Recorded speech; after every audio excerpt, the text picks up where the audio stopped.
gently through a single day beneath the watchful arms of Christ the Redeemer, high above Rio de Janeiro, Brazil.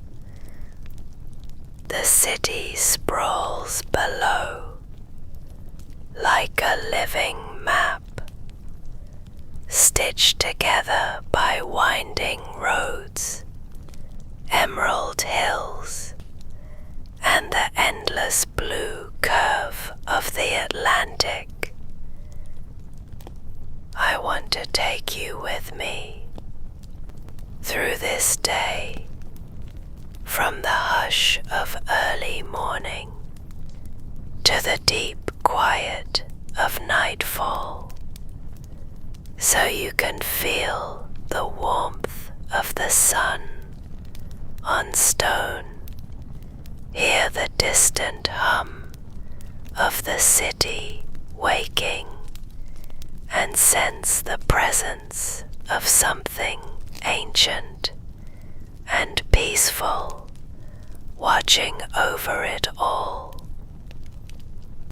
I arrived just before dawn, when the sky was still a soft indigo, brushed with the faintest silver along the horizon. At 4:18 a.m., the air is cool and still,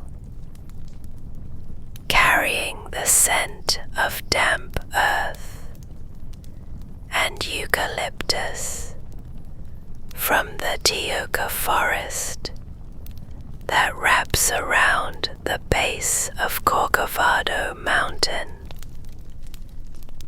My footsteps echo lightly on the cobblestone path leading to the cog train station at the foot of the mountain.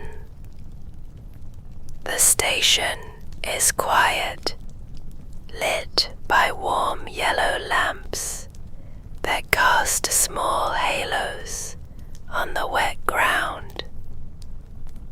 There is no rush, no crowd, just the occasional murmur of a guard checking tickets and the soft creak of the train doors opening. I step into the wooden carriage, its polished benches smooth under my palms. The train begins its slow climb through the forest.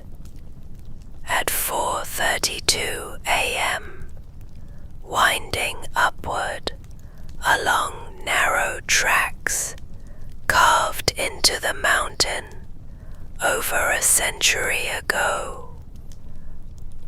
The original train was installed in 1884, one of the first electric railways in Brazil.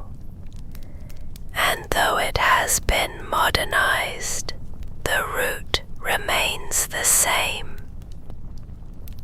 The trees press close on both sides, their leaves brushing the windows like fingertips. I can hear the rhythmic chug of the engine, the soft hiss of brakes on curves, and the occasional bird call, sharp and clear in the cool morning air. By 5:10 a.m., the forest begins to thin. The train emerges onto an open ridge, and for the first time I see the back of the statue, its massive shoulders and outstretched arms rising against the dark sky. It is not yet visible from the city below, but up here where the air is thinner and the silence deeper, Christ stands like a sentinel between earth and sky. The train slows, then stops. I step out onto the platform, and the wind meets me immediately, gentle but insistent, carrying the scent of stone and morning dew. The stairs to the base of the statue are wide and shallow, made of pale stone that glows faintly in the pre-dawn light. I climb slowly, feeling the coolness of the steps beneath my shoes, the slight ache in my calves from the incline. By 5:28 a.m., I reach the observation platform. The city is still mostly dark, but patches of light flicker in the distance. Copacabana, Ipanema, the Port District, Sugarloaf Mountain is a shadow against the eastern sky, and Guanabara Bay holds the stars in its still waters like a mirror. I walk to the front of the statue and look up. Christ the Redeemer is 30 meters tall, not counting the 8-meter pedestal beneath him. His arms stretch 28 meters from fingertip to fingertip, cast in reinforced concrete and covered in thousands of triangular soapstone tiles, each one hand-placed during construction between 1926 and 1931.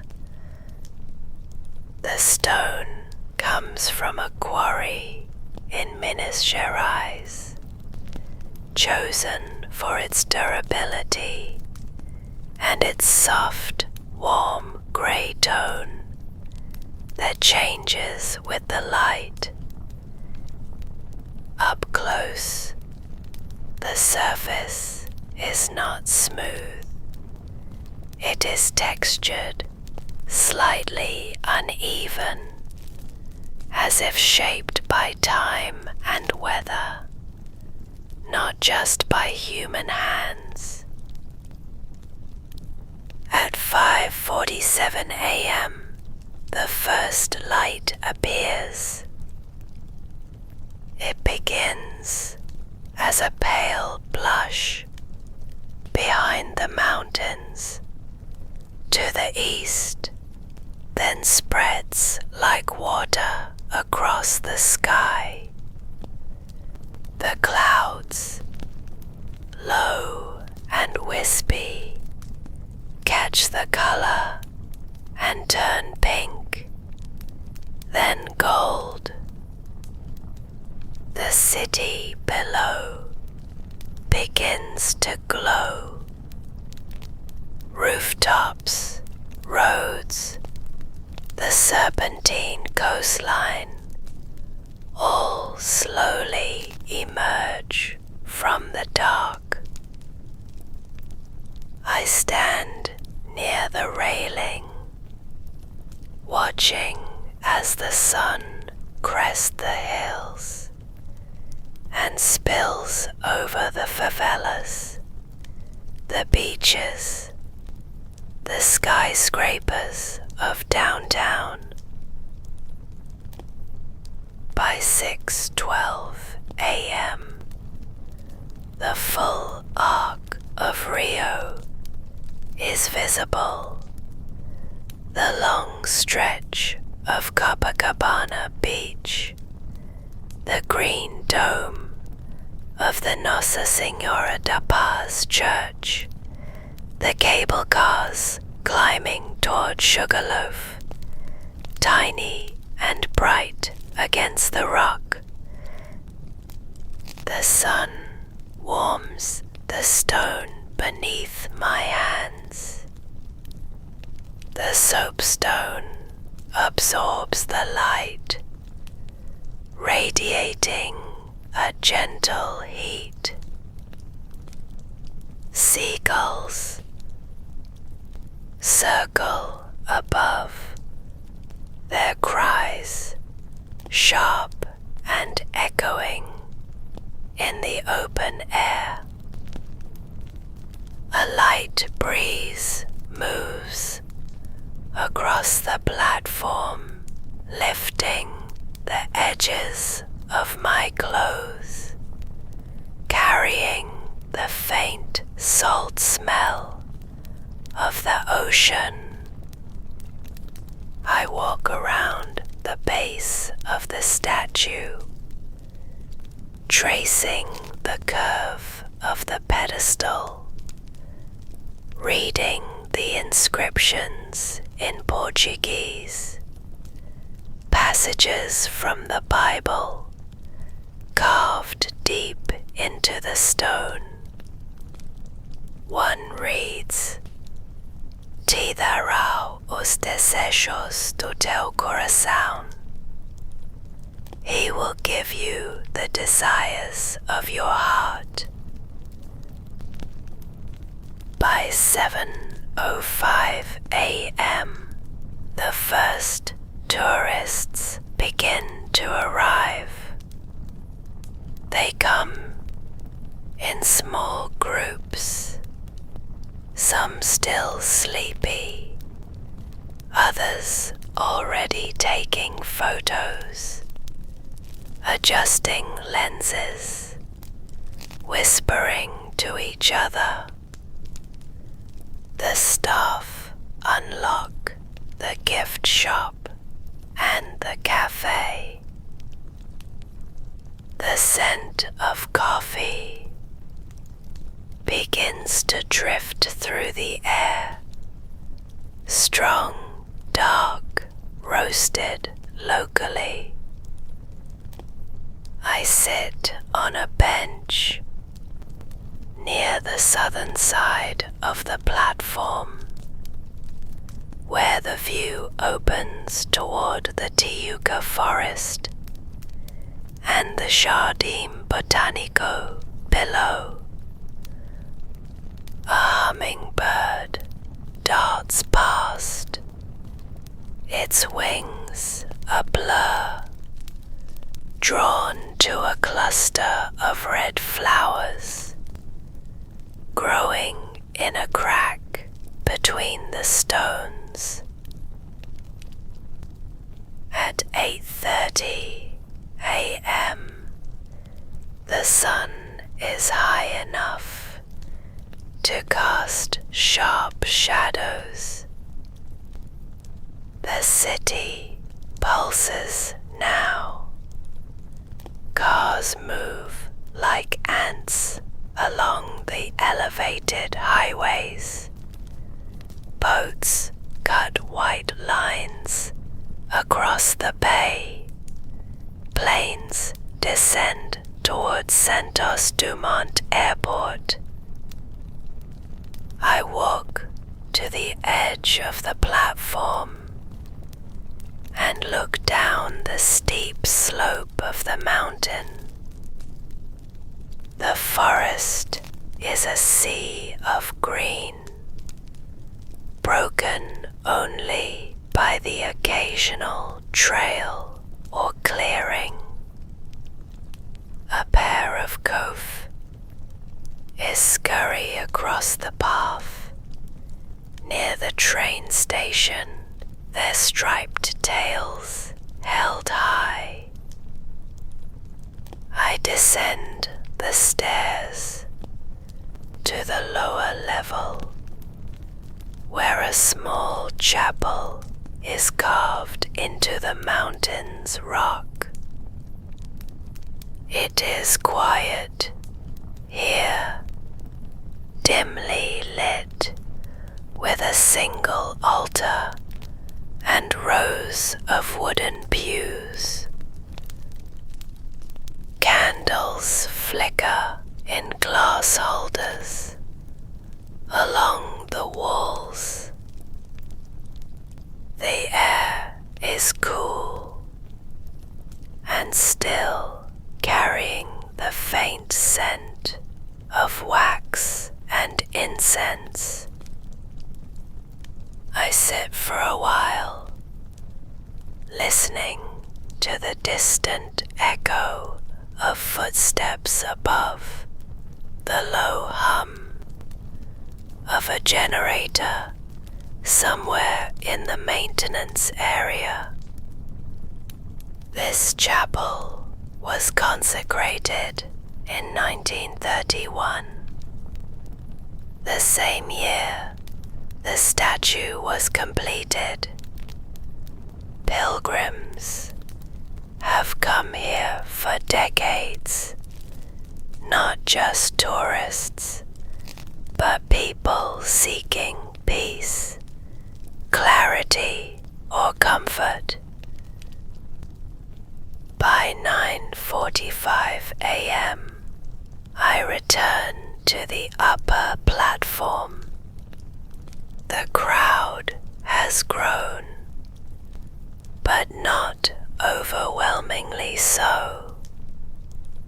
Families, couples, solo travelers, all moving slowly, pausing to take in the view, to touch the stone, to stand with arms outstretched, mimicking the statue's pose.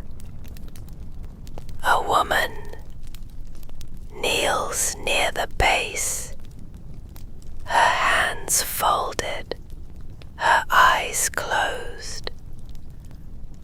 A man records a video in Spanish, his voice soft but filled with awe. I walk to the northern side, where the wind is stronger, and watch as a flock of parrots flies past, their green and blue feathers flashing in the sunlight. At 10:20 a.m., I begin the descent on foot, taking the Camino du Disciple, a winding trail that spirals down the mountain through the forest. The path is shaded, lined with ferns and bromeliads, their leaves thick with moisture. Butterflies flit between the flowers, yellow, orange, iridescent blue. The sound of the city fades, replaced by the rustle of leaves, the chirp of crickets, the distant call of a howler monkey. The trail was restored in 2006 as part of a conservation effort, and signs along the way explain the native plants and the history of the Tijuca Forest, once nearly destroyed by deforestation, now one of the largest urban rainforests in the world. By 11:15 a.m., I reach the Estrada das Panedas, where a small park offers restrooms, water, and a view back up the mountain. I sit on a bench under a mango tree, its branches heavy with fruit. A vendor nearby sells coconut water in green husks, cracked open with a machete. The liquid is cool and sweet with a faint nutty taste. I sip slowly, watching a group of capuchin monkeys play in the trees above. They move with ease, leaping from branch to branch, their black faces alert, their hands quick. At 12:02 p.m., I board a public van heading toward Santa Teresa, a historic neighborhood perched on a ridge above the city center. The ride is bumpy, the van old but clean, its windows open to the breeze. We pass through narrow streets lined with colonial houses, their facades painted in soft pinks, blues, and yellows. Bougainville spills over iron balconies. The scent of grilling meat drifts from a churrascaria on the corner. The driver hums along to a samba song, playing softly on the radio. Santa Teresa is quieter than the tourist zones, lived in, artistic. At 12:38 p.m., I walk along the old tram line, the Pont de Santa Teresa, its tracks embedded in the cobblestones. The tram has been running since 1877, originally pulled by mules, now electric. It moves slowly through the neighborhood, its bells ringing at intersections. I stop at a small cafe tucked into a courtyard where a mural of Christ the Redeemer watches over the tables. I order a plate of feijoada, black beans with pork, served with farofa, orange slices and rice. The food is rich, savory, the kind of meal that lingers on the tongue. By 1:55 p.m., I continue on foot, following a path that leads to the Parque das Ruínas.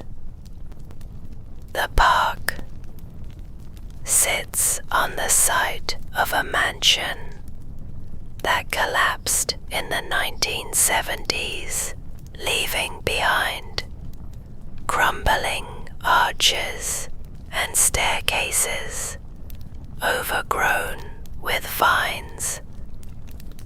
From here, the view of the city is different, closer, more intimate. I can see the rooftops of Lapa, the arched viaduct where the street parties happen on Sunday nights, the dome of the Candelaria Church. The wind moves through the ruins, carrying the sound of a guitarist practicing in a nearby apartment. At 2:40 p.m., I visit the Museo Chácara do Sé, housed in a villa that was once the home of a wealthy collector. The museum's collection includes works by Brazilian modernists like de Cavalcanti and Portinari, as well as pieces by international artists such as Picasso and Miro. The paintings are displayed in quiet rooms with large windows. I stand for a long time in front of a landscape by Portinari, a field of sugarcane under a stormy sky. The figures small and bent with labor. The colors are deep, almost heavy, but there is a quiet dignity in the scene.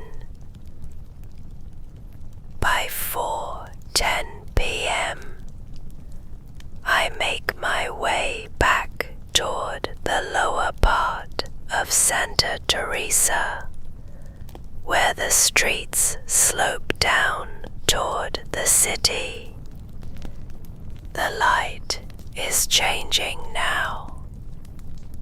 The sun lower, casting long shadows across the hills.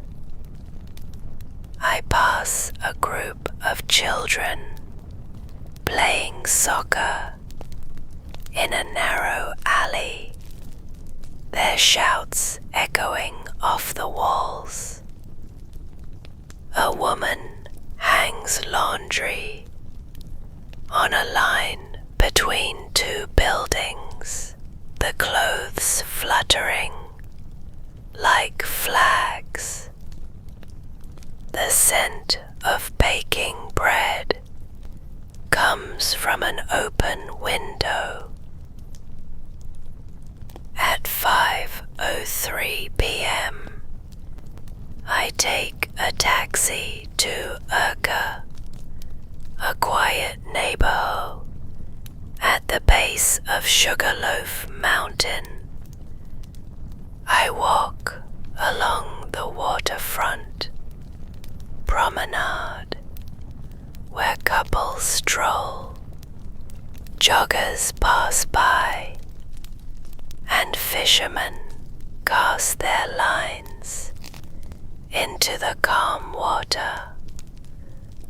The tide is low, revealing patches of wet sand that reflect the sky.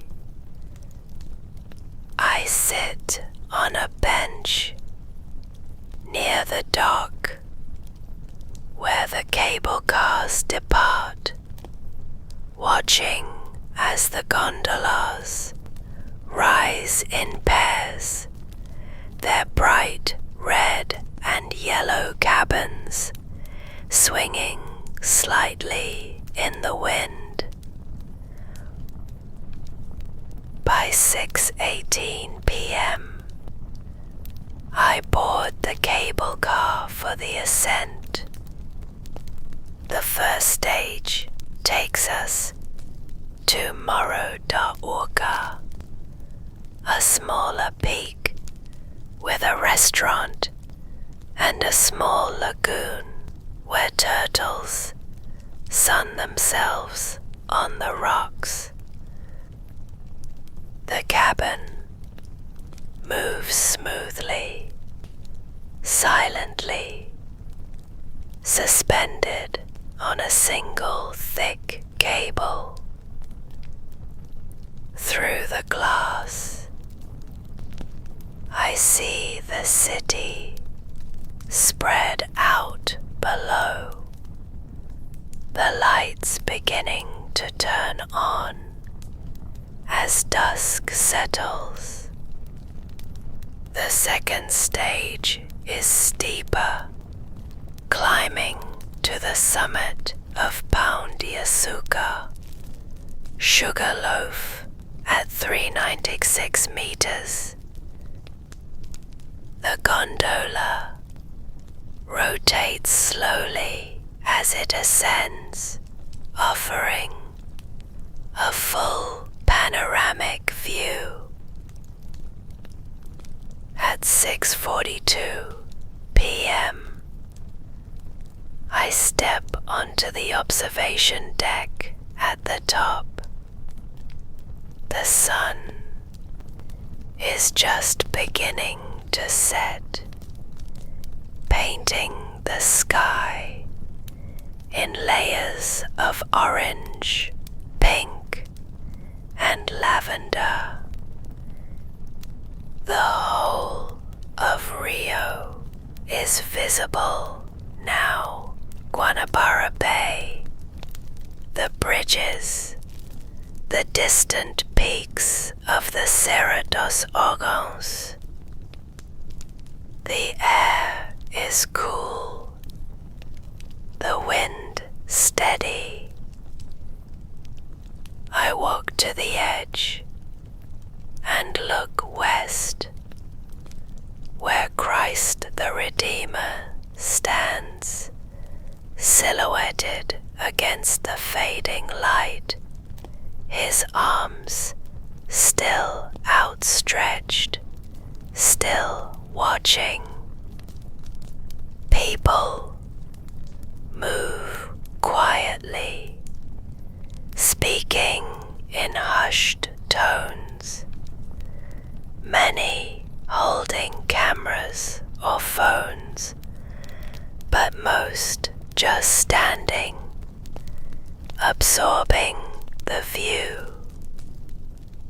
A pair of kites circles high above the mountain, their strings held by a boy on the lower platform. The first stars appear faint at first, then brighter as the sky darkens. by 7:15 p.m., the city is fully lit. Golden grids, glowing curves, the white flash of car headlights on the coastal highways. I stay until 8 p.m. when the last cable car begins its descent. The ride down is slower. The world now a tapestry of light. Back in Urga, I walk along the shore, the water lapping softly against the rocks. A small restaurant on the edge of the bay serves grilled sardines with lime and onions. I eat slowly, listening to the gentle clink of dishes, the murmur of conversation in Portuguese, the soft splash of waves. At 9:30 p.m., I return to the base of Corcovado. The mountain is dark now, the train station lit by soft lamps. I do not go up again, but stand for a moment in the parking area, looking at the silhouette of the statue against the night sky. The lights of the city flicker below, but up there, Christ the Redeemer is not illuminated. He is a shadow, a shape, a presence. The wind moves through the trees, and somewhere in the forest an owl calls. By 10:18 p.m., I reach my lodging in Copacabana, a small guest house near the beach. I step onto the balcony and look out over the ocean. The waves roll in steadily, their sound constant, rhythmic. The moon is nearly full, casting a silver path across the water. The beach is empty now, the sand cool and smooth under the night air. A single jogger moves along the shoreline, his shadow long and thin.